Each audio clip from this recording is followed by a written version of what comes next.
बघणार आहोत torque load characteristic. तर आपण टॉर्क लोड कॅरेक्टरिस्टिक इथे ड्रॉ केलेली आहे। तर इथे y ऍक्सिस आणि x ऍक्सिस असे दोन ऍक्सिस काय केलेले माउंट केलेले। तर टॉर्क लोड कॅरेक्टरिस्टिक हे आपण नेहमी y ऍक्सिस आणि x ऍक्सिस यांच्या सहाय्याने काढू शकतो। तर y ऍक्सिस वरती आपण नेहमीप्रमाणे टॉर्क घेतला आणि x ऍक्सिस वरती लोड करंट घेतला आणि हा जिथे हे y ऍक्सिस आणि x ऍक्सिस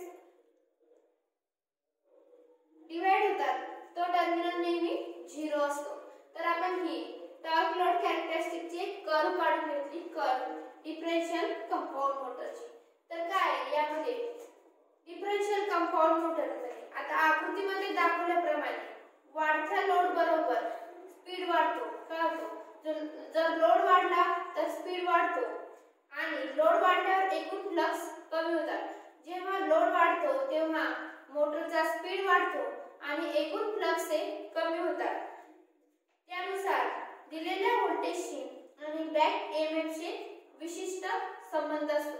जो आपल्याला दिलेला व्होल्टेज आहे म्हणजे 240 व्होल्ट आणि बॅक ईएमएफ यांच्यामध्ये एक विशिष्ट संबंध असतो। तर बॅक ईएमएफ म्हणजे काय, ईएमएफ म्हणजे काय असतो, इलेक्ट्रोमोटिव्ह फोर्स। ईएमएफ म्हणजे इलेक्ट्रोमोटिव्ह फोर्स असे म्हणतात। तर आपल्याला बघायचं बॅक ईएमएफ। तर बॅक ईएमएफचं सूत्र आधी बघायचं आहे आपल्याला। तर बॅक ईएमएफ बरोबर काय असतं, V म्हणजेच आपला बॅक ईएमएफ असतो। तर V EB + IA × RA। तर हा बॅक ईएमएफचा फॉर्म्युला आहे। V म्हणजे back EMF EB + IA × RA। तर आपल्याला आधी IA × RA फाइंड आउट करायचं आहे। तर IA × RA काय, EB जर इकडे नेला तर काय होतो, मायनस होतो, V - EB। तर IA × RA आपला निघाला, रेजिस्टन्स × करंट हा निघाला, तो असतो V - EB। तर बॅक ईएमएफ किंवा compound EMF, counter EMF EB प्रत्येक पोलवर आणि N वर अवलंबून असतो। बॅक ईएमएफ किंवा काउंटर ईएमएफ EB हा EB म्हणजेच असतो आपला काउंटर ईएमएफ, हा प्रत्येक पोलवर अवलंबून असतो आणि N वर अवलंबून असतो। N म्हणजेच नंबर ऑफ टर्न्स वर अवलंबून असतो। म्हणून दिलेला voltage, back EMF, armature drop आणि वेग यांच्यातील संबंध आपल्याला बघायचे की काय असतो। दिलेला व्होल्टेज, बॅक ईएमएफ ड्रॉप आणि फ्लक्स यांच्यामधील आपल्याला संबंध बघायचा आहे। तर EB आता EB काय, EB या फॉर्म्युल्यावर V - IA × RA। तर EB आपल्याला फॉर्म्युला मिळाला V - IA × RA। हा आहे बॅक ईएमएफचा काउंटर ईएमएफचा फॉर्म्युला। तर EB हा आता ZNP phi × ZNP =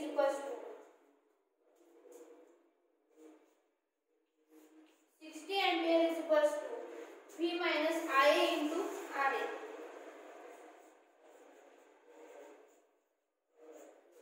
ही आहे EB ची व्हॅल्यू। त्यानंतर आपल्याला बघायचं आहे, म्हणून आपण N काय घेणार, N V - IA × RA गुणिला 60 एंपियर भागिला phi ZNP इन RPM। तर आपल्याला बघायचं आहे दिलेल्या मोटरसाठी phi ZNP आणि 60 हा कॉन्स्टंट असतो। phi ZNP आणि 60 हा कॉन्स्टंट असतो, याची व्हॅल्यू कधीही बदलत नाही।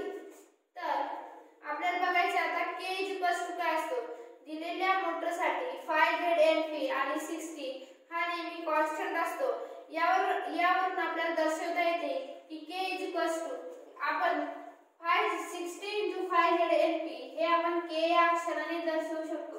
तर K 60 divide by 5z np. तर ही व्हॅल्यू आहे k ची. तर आपण n या इक्वेशन मध्ये ही व्हॅल्यू टाकणार आहोत, k ची व्हॅल्यू. तर n v minus ia into ra. तर आपल्याला व्हॅल्यू माहिती आहे का 16 5z np. ही आपण k या अक्षराने दर्शवली. तर पुढील आपण इथे काय दाखवणार आहे k. तर आता आपल्याला बघायचं आहे k काय आहे 60 एंपियर 5zp.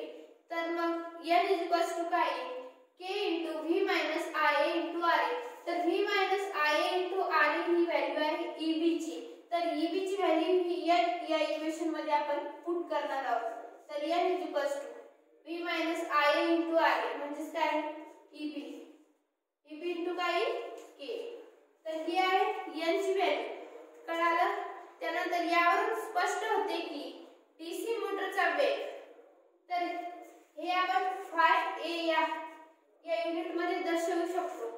तर यावरून स्पष्ट होते की डीसी मोटरचा वेग बॅक ईएमएफ ईबी च्या समप्रमाणात असतो आणि फील्ड फ्लक्स व्यस्त प्रमाणात असतो. डीसी मोटरचा वेग हा बॅक ईएमएफ च्या समप्रमाणात असतो आणि फील्ड फ्लक्सच्या व्यस्त प्रमाणात असतो. हे या इक्वेशन वरून दर्शवले आहे. तर आपल्याला बघायचं आहे डीसी मोटरची फिरण्याची दिशा बदलणे. आता एक डीसी मोटर आहे, त्याची आपल्याला फिरण्याची दिशा बदलायची आहे. तर दोन प्रकारच्या असतात दिशा, रिव्हर्स आणि फॉरवर्ड. दोन डायरेक्शन असतात डीसी मोटरच्या दिशा बदलायचे, रिव्हर्स डायरेक्शन आणि फॉरवर्ड डायरेक्शन. तर आर्मेचर मधून वाहणाऱ्या करंटची दिशा आणि फील्ड मधून वाहणाऱ्या करंटची दिशा आपल्याला काय तर बदलायची, म्हणजे एकमेकाच्या विरोधात करायची. तेव्हा रिव्हर्स आणि फॉरवर्ड कॅरेक्टरिस्टिक आपल्याला मिळतात. तर आर्मेचर मधून वाहणाऱ्या करंटची दिशा बदलून किंवा फील्ड मधून वाहणाऱ्या करंटची दिशा बदलली तर आपल्याला काय मिळते, मोटरची बदललेली दिशा मिळते. तर डीसी मोटरला दिलेल्या सप्लायची जोडणी बदलून आपण मोटरची दिशा बदलू शकतो. कारण तसे केल्याने आर्मेचर आणि फील्ड दोघांमधून वाहणाऱ्या करंटची दिशा बदलते. त्याचा परिणाम आपण आकृतीमध्ये बघितलाय. परंतु आकृतीमध्ये दाखवल्याप्रमाणे फील्ड मधून वाहणाऱ्या करंटची दिशा बदलून मोटरची फिरण्याची दिशा बदलता येते. तर फील्ड मधून आणि आर्मेचर मधून वाहणाऱ्या करंट मुळे आपण काय करू शकतो की मोटरची फिरण्याची दिशा बदलू शकतो. तर आपल्याला बघायचे टॉर्क स्पीड कॅरेक्टरिस्टिक. आता काय असतं टॉर्क स्पीड कॅरेक्टरिस्टिक. टॉर्क आणि स्पीड या दोघांमध्ये आपण कॅरेक्टरिस्टिक काढली तर आपल्याला मोटरची फिरण्याची दिशा कशाप्रमाणे बदलते हे कळते.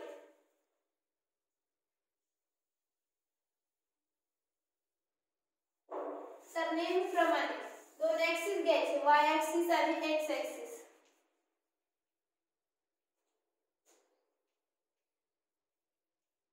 हे दोन ऍक्सिस आहेत. तर वाय ऍक्सिस वर आपण स्पीड घेणार आणि एक्स ऍक्सिस वर टॉर्क घेणार. तर या दोघांमध्ये आपल्याला काय काढायची, कॅरेक्टरिस्टिक कर्व काढायची. ही आहे आपली कॅरेक्टरिस्टिक कर्व. तर यामध्ये काय होतं, वाहणाऱ्या करंटची दिशा बदलली असता मोटरची फिरण्याची दिशा बदलते. वाहणाऱ्या करंटची दिशा बदलली तर मोटरची फिरण्याची दिशा बदलते. हे सर्वांना माहिती आहे. डीसी कंपाऊंड मोटरचे गुणधर्म न बदलता फिरण्याची दिशा बदलण्यासाठी फक्त आर्मेचर मधून वाहणाऱ्या करंटची दिशा बदलतात किंवा फील्ड मधून वाहणाऱ्या करंटची दिशा बदलतात. अन्यथा जी मोटर कम्युनिटी कंपाऊंड मोटर म्हणून वापरतात किंवा कार्यरत करतात तिचे गुणधर्म डिफरेन्शियल कंपाऊंड मोटर सारखे होतील किंवा त्याच्या उलट होतील. कम्युनिटी कंपाऊंड मोटर आणि डिफरेन्शियल कंपाऊंड मोटर यामध्ये आपण फील्ड आणि आर्मेचर मधून वाहणाऱ्या करंटची दिशा बदलली तर काय होतं, ही जी कम्युनिटी कंपाऊंड मोटर आहे ती डिफरेन्शियल कंपाऊंड मोटर सारखी वर्क करेल आणि डिफरेन्शियल कंपाऊंड मोटर ही कम्युनिटी कंपाऊंड मोटर सारखी वर्क करेल. तर याप्रमाणे हा आपला टॉपिक संपलेला आहे. तर आपण नेक्स्ट टॉपिक मध्ये बघणार आहोत डीसी मोटर चे स्पीड कंट्रोल व त्याचा उपयोग. डीसी मोटरचा स्पीड कसा कंट्रोल करायचा आणि त्याचा उपयोग आणि तोटे हे आपण नेक्स्ट लेक्चर मध्ये बघणार